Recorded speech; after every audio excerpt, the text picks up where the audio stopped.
بسم الله الرحمن الرحيم، والصلاة والسلام على أشرف المرسلين سيدنا محمد صلى الله عليه وسلم.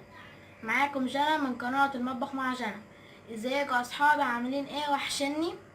النهاردة هنعمل البطاطس المحمرة بطريقة مختلفة زي اللي موجودة في المحلات. هنروح لفاصل صغير وارجع لكم.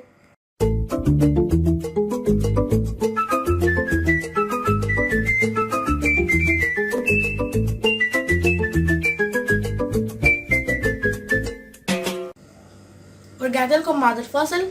دلوقتي احنا جبنا بطاطس، قشرناها وغسلناها كويس جدا بالميه. اول نصيحه، انتوا لازم لما نقطع البطاطس نقطعها بالطول مش بالعرض. تاني نصيحه، لازم يكون جنبكم حد كبير عشان يشرف عليكم وانتوا بتقطعوا عشان السكينه. دلوقتي هنجيب السكينه وهنقطعها بالطول.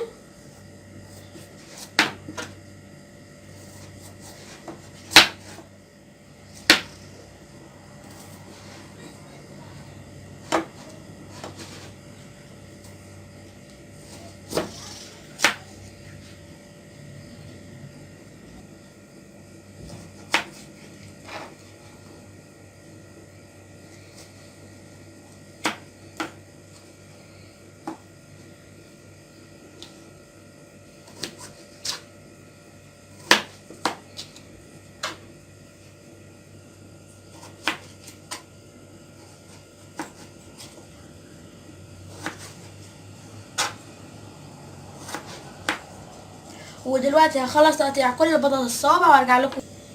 زي ما حضراتكم شايفين قطعت كل البطاطس صوابع.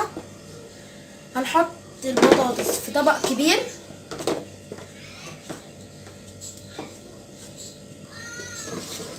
بعد كده هنجيب ميه ساقعه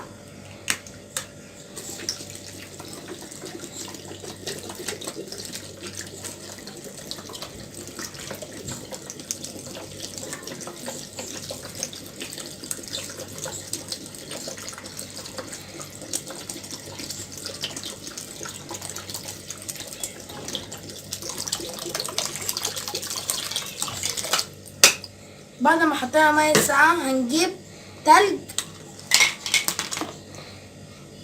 بعد كده هنجيب مقدار معلقتين كبار من الخل.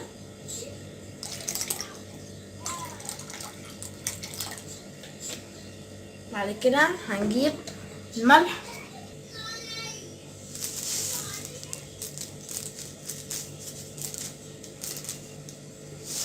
بعد ما حطينا الملح هنحطهم لمدة 10 دقايق او 15 دقيقة في التلاجة وارجع لكم.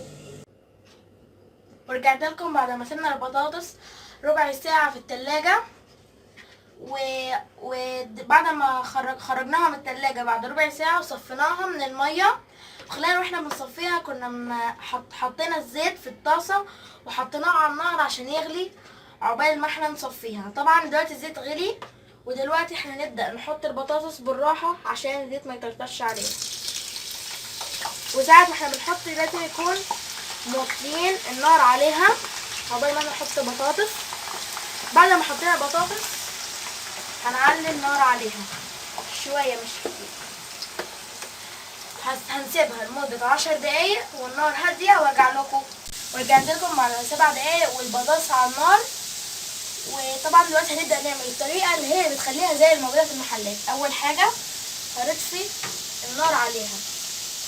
بعد كده هنبدأ نصفي البطاطس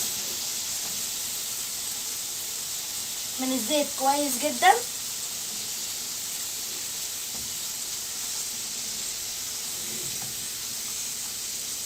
لازم نصفيها نتأكد ان الزيت اللي فيها مش بقاش كتير. هرجع لكم بعد ما نصفي الزيت. ودلوقتي بعد ما احنا صفينا البطاطس من الزيت هنستناها لحد ما تبرد. بعد كده هنحطها في الفريزر لمدة نص ساعة. هنحطها في الفريزر وارجع لكم. ورجعت لكم بعد ما خرجنا البطاطس من الفريزر سيبنا البطاطس في الفريزر لمدة نص ساعة. طبعا احنا دلوقتي شغلنا النار على الزيت عشان الزيت يسخن. وهنبدأ نحط في البطاطس.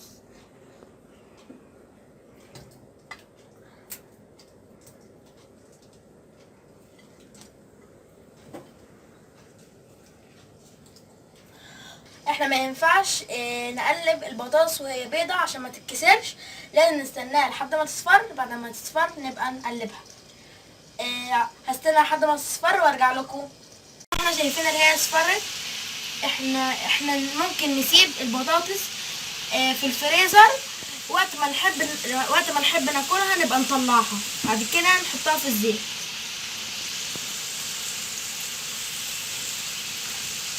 طبعا دلوقتي هنقفل النار وهنبدأ نصفيها من الزيت كويس جدا.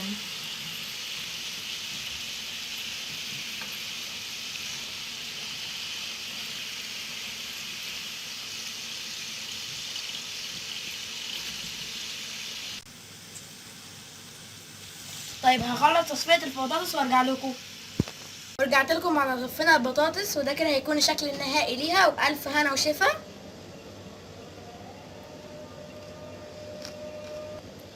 وطعمها بجد جميل. لو الفيديو عجبكم وكان فيه معلومة جديدة، ما تنسوش تعملوا لي لايك وشير واشتركوا بالقناة وفعلوا زر الجرس عشان يوصلكم كل جديد. وهتوحشوني، والسلام عليكم ورحمة الله وبركاته.